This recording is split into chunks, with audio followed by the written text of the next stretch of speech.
Jadi kalau untuk daerah kewanitaan yang memang menghitam dan mengering, itu biasanya sangat berpengaruh dari faktor hormonal ya.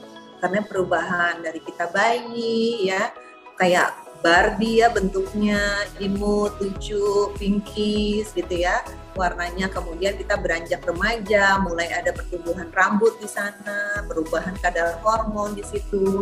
Ya itu mungkin dia mulai agak lebih gelap dibandingkan dengan sebelumnya. Kemudian ada lagi proses kehamilan ya, proses kehamilan di mana terjadi hormon yang begitu meningkat, begitu fluktuatif, menyebabkan semua area-area lipatan ya, tidak hanya daerah kewanitaan saja, tapi mungkin selangkangan, daerah ketiak, daerah leher ya, itu semuanya relatif lebih menghitam karena faktor hormonal. Biasanya dia akan menghilang setelah 3 bulan gitu ya. Nah, tapi pada beberapa wanita yang memang kadar melaninnya cukup tinggi, biasanya area-area tersebut memang lebih gelap ya. Kalau memang kering, itu biasanya satu, kita harus berhati-hati apakah kita menggunakan sabun dengan pH yang tidak balance untuk daerah kewanitaan.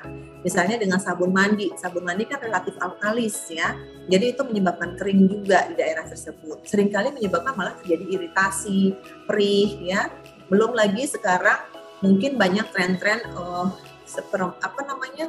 kayak spa vagina gitu ya, itu juga bisa menyebabkan. Terus proses waxing juga ya, waxing di daerah kemaluan untuk mencabut boleh saja, tidak ada masalah asal tidak menimbulkan iritasi dan kekeringan atau menggunakan produk-produk yang berlebihan misalnya yang menyebabkan gangguan pada daerah pH pada daerah vagina maupun kekeringan di daerah sekitar vagina tersebut ya. Nah, kalau untuk daerah yang agak gelap ya, daerah intimate yang agak gelap ya, selangkangan yang mulai hitam atau kita sebutnya selangit ya kalau cewek-cewek ya.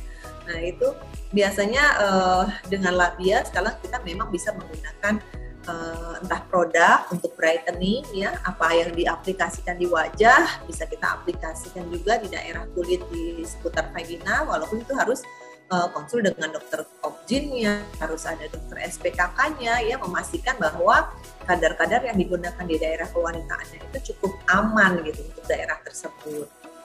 Ya, kemudian dengan alat-alat misalnya ada radiofrekuensi, ada laser, itu juga bisa untuk mencerahkan daerah kewanitaan atau yang kita sebut labia brightening gitu ya.